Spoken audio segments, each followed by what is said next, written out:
Welcome to the Casual Birder podcast. I'm Suzy Buttress. As a casual birder, I take pleasure in watching the wild birds around me, wherever I am. In my show, I share the joy of birding. I tell you about the birds I've seen, speak with experts and enthusiasts, go on bird outings, and I share stories from birders around the world. So, Global BirdFair is over for another year. Last weekend, in the searing heat, this awesome festival of nature featured 3 days filled with talks, exhibitions, interactive events, fun and community. It was really noticeable this year how the age profile of attendees had changed. It was wonderful to see so many younger people giving talks and taking part in the events and really leading the way into the future. I was there once again to join with other wildlife podcasters to present live sessions of our shows from the WindChat podcast stage, the stage being provided by Swarovski Optic.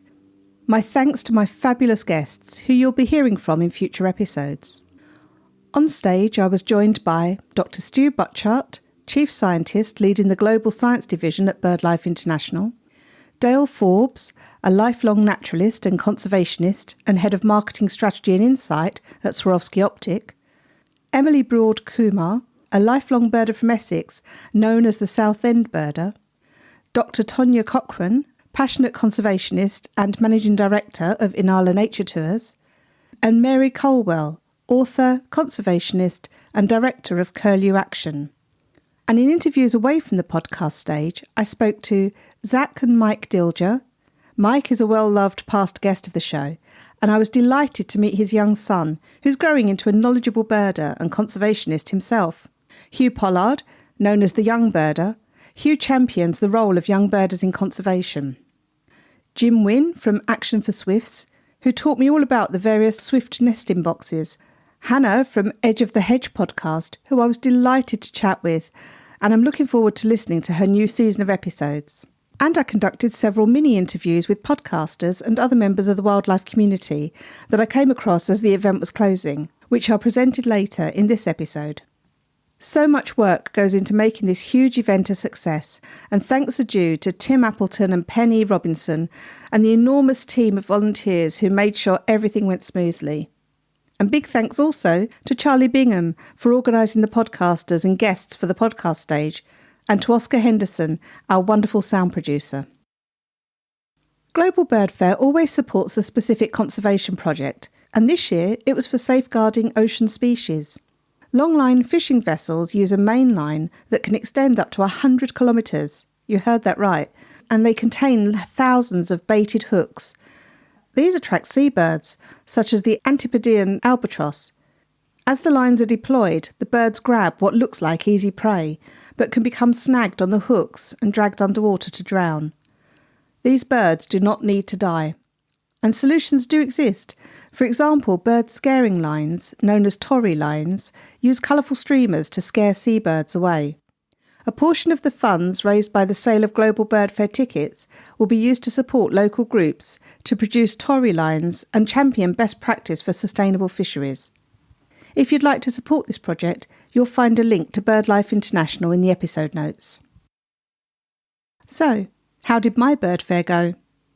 On the Friday morning, with great excitement and anticipation, I drove to the event site. It was already 25 degrees at 9:30 in the morning, and the day was due to get hotter. Unfortunately, I found myself stuck in a big traffic jam getting to the BirdFair site. It was clearly going to be another well-attended year. Once parked, and on my way to the entrance, I heard a yellowhammer singing, and I made a quick incidental checklist on eBird. I ended up being late for my first interview, but thankfully my guest, Dr. Stu Butchart from BirdLife International, was very understanding. It was wonderful to be back at the WindChat podcast stage again and to meet the other podcasters. After the interview, I had a little wander around some of the exhibition marquees and picked up a programme so that I could plan my time. Around lunchtime, I was back near the WindChat stage to attend a meet-up of members of the Ladybirders, a subgroup of the Hampshire Ornithological Society. I'm a member of both. I was delighted to see Keith Betton, chair of the Hampshire Ornithological Society, also there. I met Claire, Carol, Nikki, Lou and Alison at various points over the weekend, all from the Ladybirders group. It was so nice to find friends within the crowds. Friday afternoon, back on stage, I spoke with Dale Forbes from Swarovski Optic and then visited a few more stands before heading off for some evening birding with my husband John at Ibrook Reservoir. It was a beautiful evening, still warm, but much more comfortable than the daytime had been. I spotted 34 species, including my first osprey sighting of the year. I was delighted to see it catch a fish. Other notable sightings for me included reed bunting, sedge warbler, great white egret, and a fox, which sat and looked at us for a while. It was wonderful to see the sun go down and the sky turn pink. Such a lovely ending to the day. Saturday was just as hot as the previous day, but I did at least manage to get to the site a little earlier. The day flew by, with interviews both on and off the stage, and visiting more stands. John had a big programme of talks that he wanted to attend. Sadly, I didn't get to any this year, but I did listen to other podcasts being recorded. I do not know where the day went, and soon it was time for John and me to go birding again. This time to Rutland Water. John had a very successful evening. Me, not so much. I was so tired from the heat and from the day that I sat in the car with the windows down and dozed while listening to the birds around me, intending to catch up with John at some point. I left Merlin running, and when I woke, I was surprised to see that it picked up a barn owl. On reviewing the recording, it turned out to be my gentle snoring. Now, we know Merlin is pretty good at picking up birds, but I'm quite proud that they thought my snoring was a barn owl. Sunday was much cooler, and with only one interview on stage, I had more time to wander around. However, after my interview with the wonderful Mary Colwell from Curlew Action, I realised the end of BirdFair was fast approaching. It's a really bittersweet feeling knowing that we won't all get together again until next year. My time at the event had been so enjoyable that I decided to interview a few podcasters and others around me to find out about their experiences of BirdFair this year. My thanks to Charlie Bingham, Chris Bell, Naomi Davis, Kelly Keegan, Tom Morath, Stephen Moss, Sarah Humphrey and Jack Perks for sharing their thoughts and for telling me about a recent wildlife experience that brought them joy.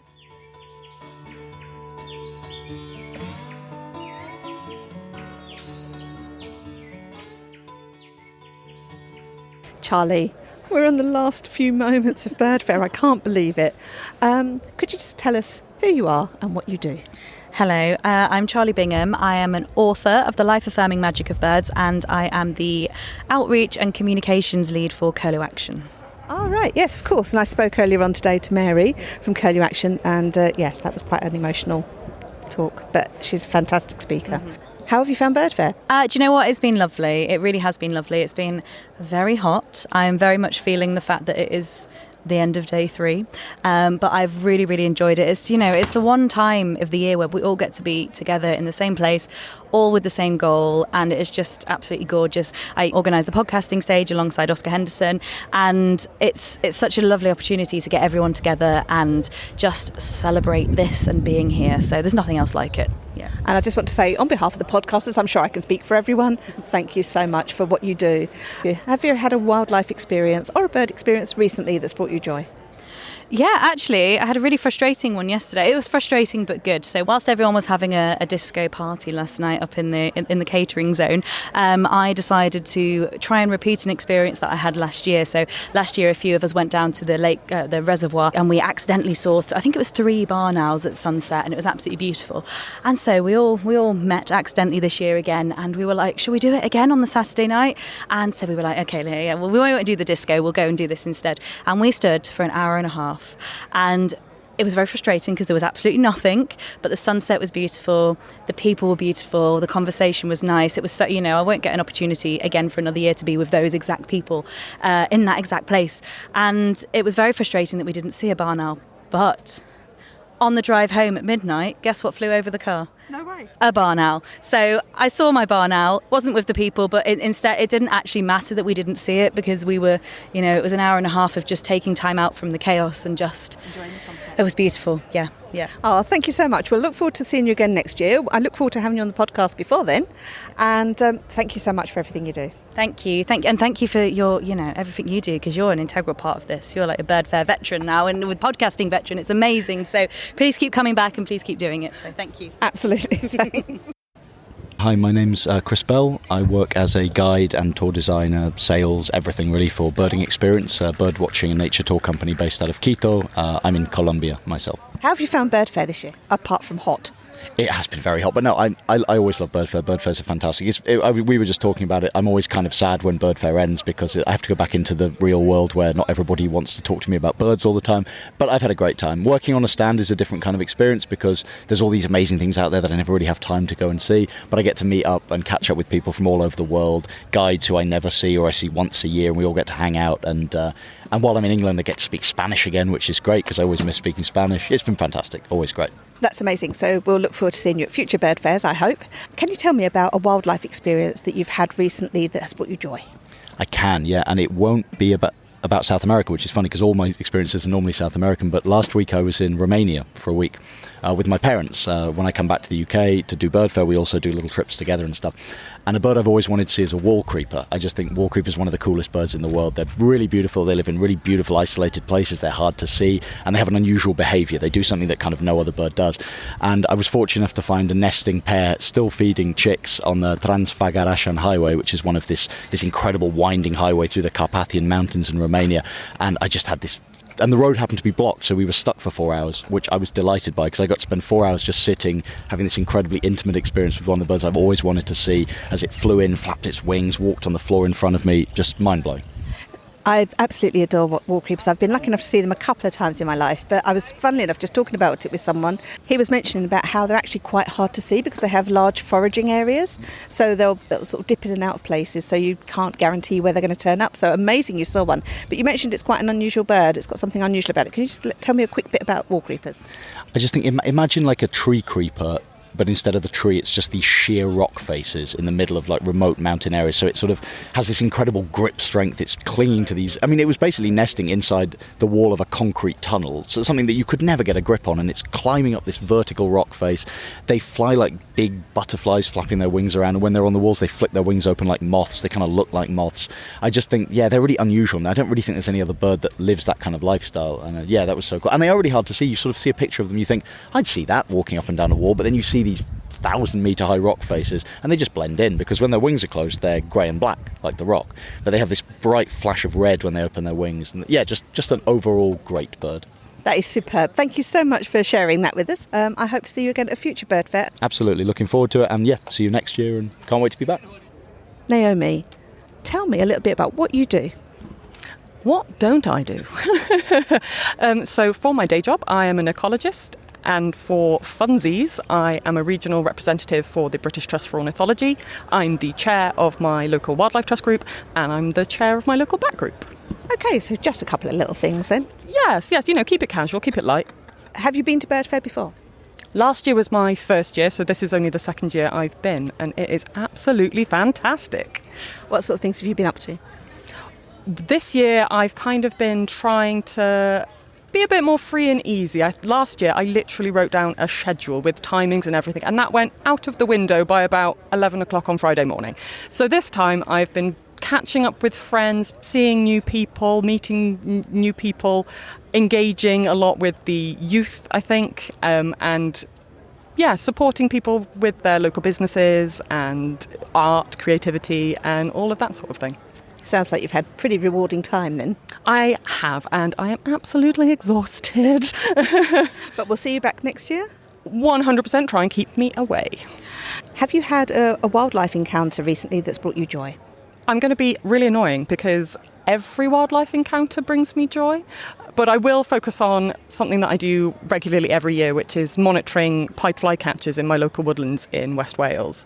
And last year, all of our birds' nests fared pretty poorly. We had a really big lot of rain in the latter half of spring, and so productivity was down. I was really worried that might have a knock-on effect for things, but thankfully this year has been really good. I also caught some of the adults that have come back, and so I do bird ringing as well, so I was able to read their numbers, and some of them were from some of the broods of last year, so it wasn't a complete loss, and that really sort of did bring joy to my heart, because it happens, nature goes in cycles. Sometimes there are blips, ups, downs, but I think this year's definitely been an up. That's amazing. Thank you so much for sharing that with me. And I look forward to seeing you again next year if we don't connect in the meantime. Wonderful. I shall see you then. Kelly. It's so lovely to see you. We've been here at BirdFair for 3 days and we finally had a chance to chat. So it's almost the end of BirdFair now, but it's just been an amazing experience. Could you tell me what's the name of your podcast and tell me a little bit about it? Okay, so my podcast is called Bird Brain, and it is basically pop culture meets a bit of ornithology. So I take a bird from pop culture. So for example, I haven't done this yet, but I'm dying to. You take something like Count Duckula or Big Bird, both of whom I thought that people would bite my hands off to do, but they haven't. I take a character like that and I compare them to the real species. We look a bit at like scientific research. We look at a bit tongue-in-cheek about what did they get right when they made these characters in relation to how those birds behave in the natural world, and why we love them or what we think they got wrong. You've been here at BirdFair for 3 days. How's it been for you? I've had a lovely time. I think that the fact that I brought my partner this year is a big testament to the fact that she's not a birder. Obviously, she's interested.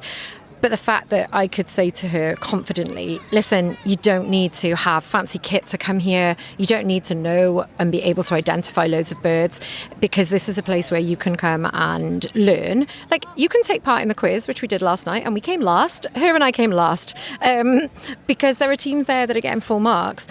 And it's important that people have that place to have that academic knowledge and have that specialism. But this is also a place where nobody was going to laugh at us that we came last, and where you can go to talks and really sort of get invited to be part of a conversation. Like, there's one here called Cull of the Wild that I came to last year. And, I went there with my own bias, as we all do, on strong emotive issues like that.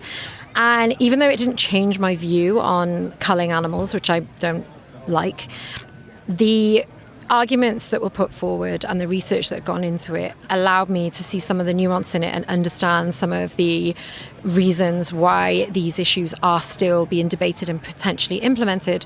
And I think that is the best thing for me about BirdFair. You learn and you have fun. Absolutely. Is there a wildlife moment or experience that you've had recently that maybe brought you joy?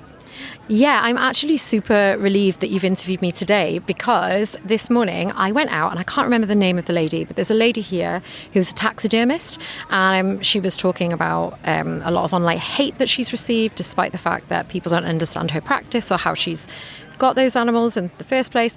And she was meant to be doing a walk this morning, but as is the issue with having ADHD and being a bit overstimulated in a place like this and also very excitable, I missed the crucial piece of information about where that walk was leaving from.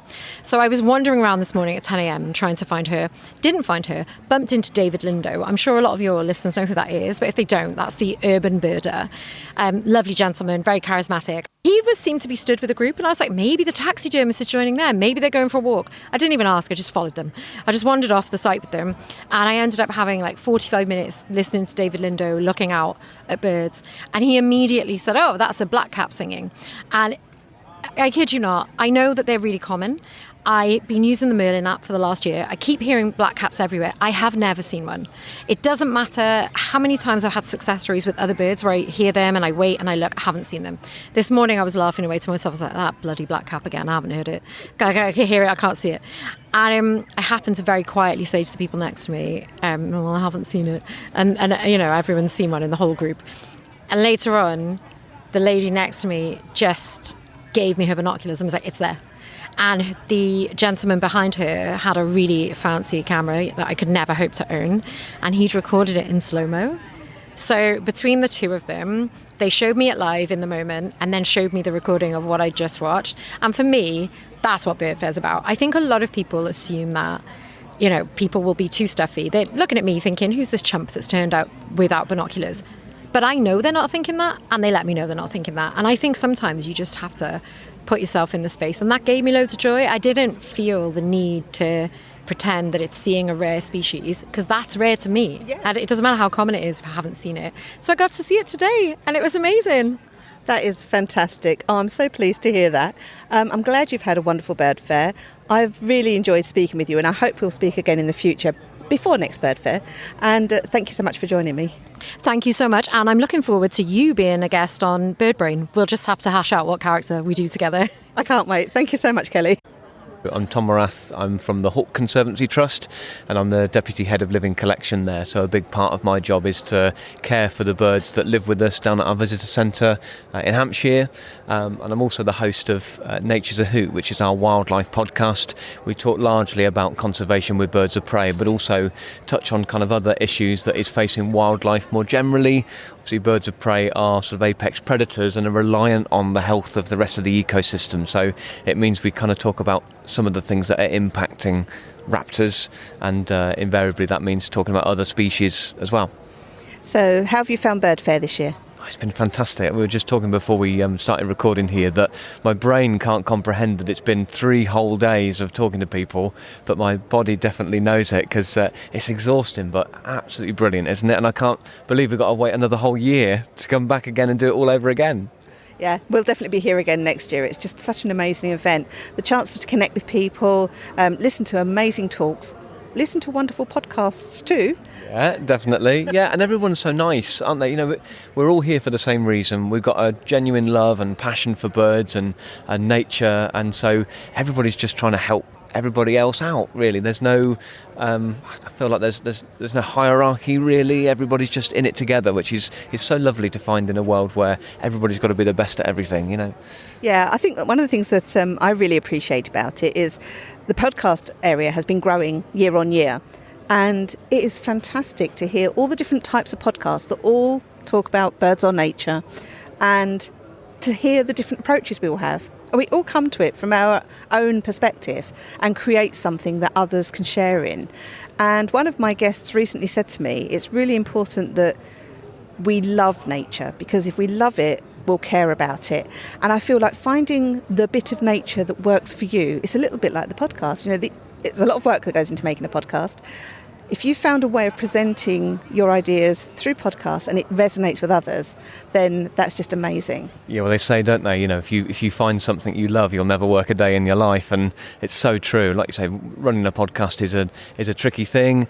You know, finding guests and recording and finding a time you can both record and then edit, and all the rest of it is time consuming, and it's difficult and competitive as well. And it's really nice sort of perspective you had on it there, that it's nice to see so many others that are wildlife-based podcasts and bird-based podcasts, because it could be all too easy to fall into the trap of thinking, oh, all of these people are my competition, they're all stealing my listeners.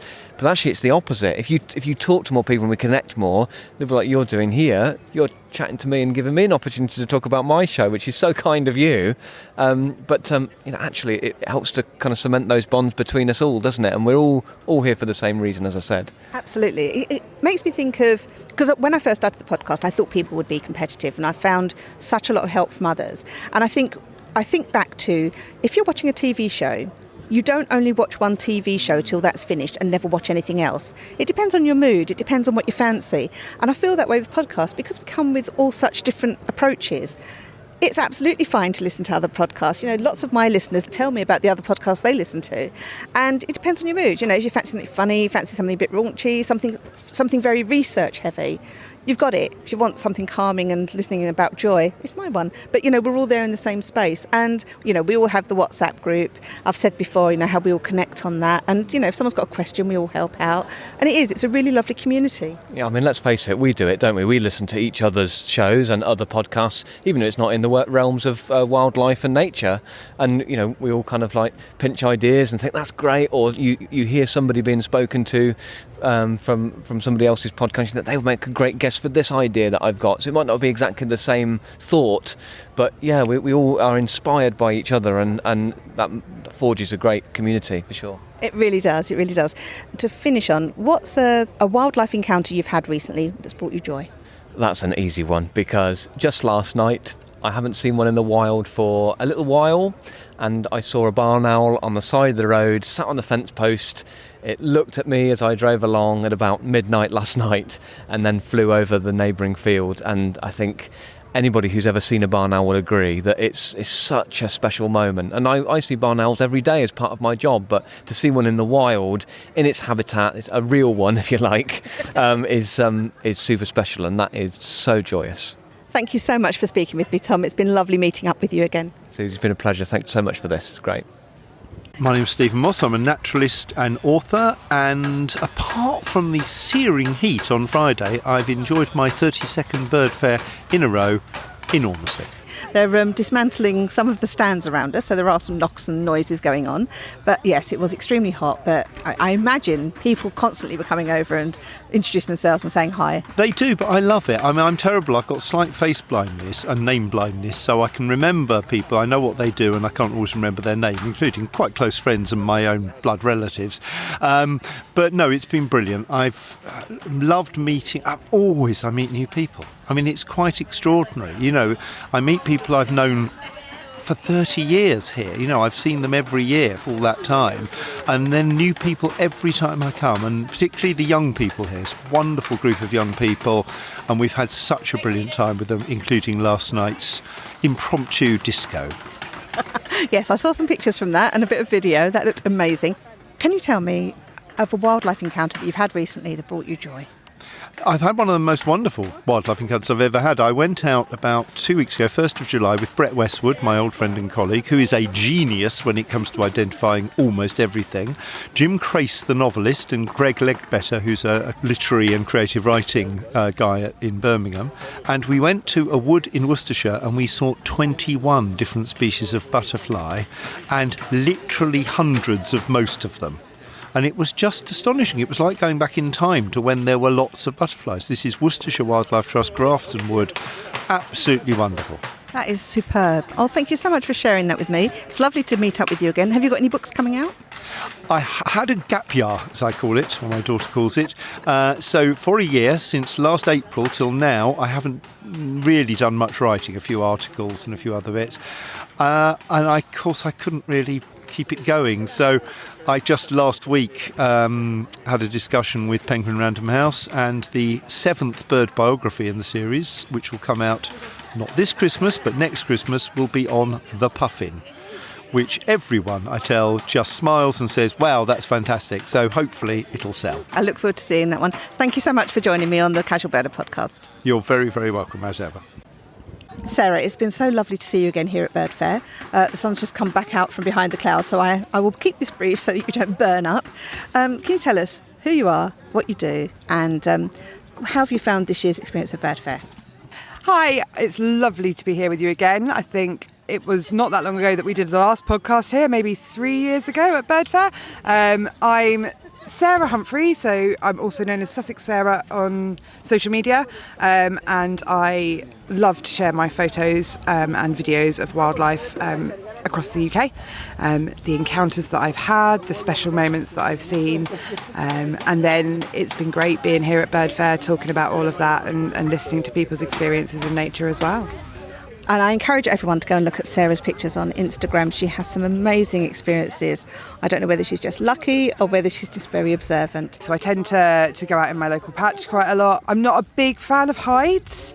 I like to be out in the open, seeing nature do its thing. But for me, it's really special when you can be in a space with wildlife and know that you're not affecting its behaviour, and that kind of care for nature and making sure that actually it's really comfortable around me as much as I am around it is a big part of what I do. Can you tell me about a wildlife experience you've had recently that's brought you joy? This year, my absolute highlight, and it's going to be probably the highlight of my birding experience for a very, very long time, has been watching the full cycle of the Nightingale breeding journey. So for those of you who've known me for a long time, it's very clear that I'm exceptionally passionate about nightingales, and I've been watching them for years. This year is the first time that I've found a male that then found a mate. They started nest building about 12 feet in front of me, were taking food in and out of the nest, taking poo sacks in and out of the nest, and then I eventually managed to watch the chicks fledge. So they fledged flightless, and they were just running around the undergrowth. Very, very close to me actually, but because with those birds I do wear camouflage because of the nature of what I'm filming there, and they had got very, very used to me being in that space, so they were completely relaxed doing that, and it's going to be a wildlife moment of my lifetime. There's not many people that can say they've seen that. That sounds absolutely awesome. Thank you so much for sharing that with us. I'm so glad that we got to see you again this year at BirdFair, and I'm very much hoping that we'll be getting together to go out for a bird walk, which we'll be recording for the show at some point in the future. So thank you again, Sarah. Thank you, yeah, and I'm definitely up for doing that bird walk with you. There's something about being in nature and talking about nature that is just unbeatable. My name's Jack Perks. I'm a professional wildlife cameraman and photographer, and I also host the Bearded Tits podcast. So I've been here at BirdFair as a podcaster, as a speaker and an exhibitor, so I've got lots of kind of fingers and lots of pies here. Apart from the sweltering heat, it's been great. It's been lovely to bump into people who you only see at BirdFair, like yourself. And also, I don't want to sound too kind of big-headed, but like fans of your show or whatever you do, it's lovely to actually meet face-to-face and people at least to kind of reassure you that there's someone out there listening. So, yeah, it's been lovely. So with the Bearded Tits podcast, that's currently available? Yeah, sure. I mean, wherever you listen to your podcasts, it is available out there, like Spotify and on all those. It's kind of a way that we talk to nature nerds and who are very eccentric people, from TV presenters to scientists to just everyday kind of ecologists and whatnot, about what they enjoy. And yeah, it's kind of a light-hearted interview format for the show. And can you tell me about a wildlife encounter that you've had recently that's brought you joy? Oh, I mean, they all bring me joy, but I guess literally last night I was sat in my garden because it was too hot in the house, and I was just looking over my pond, and there was this fabulous migrant hawker that had just emerged out. So when dragonflies come out of the pond, they just glisten, the wings are shining, the body was really vivid, and I was just sat there watching that thinking, it's not all bad in life, is it? It was great to see that. Amazing. Well, thank you very much for that. It's been lovely to see you again, and look forward to hearing more from your show. Likewise, thanks for having me on. If you want to find out more about any of the speakers or podcasts mentioned, check out the links in the episode notes. I hope this has inspired you to come along to BirdFair next year. The dates will soon be announced, so get them in your diary. It really is the most wonderful coming together of people passionate about nature. And there's a great vibe to it of friendliness, education and community. I hope to see you there. My thanks to Randy Braun for designing the artwork for the show. The theme music is Short Sleeve Shirt by The Drones. Thanks to them for letting me use it. Check out their website at dronesmusic.net. Thank you all for listening, and I hope you'll join me again for another episode of the Casual Birder podcast.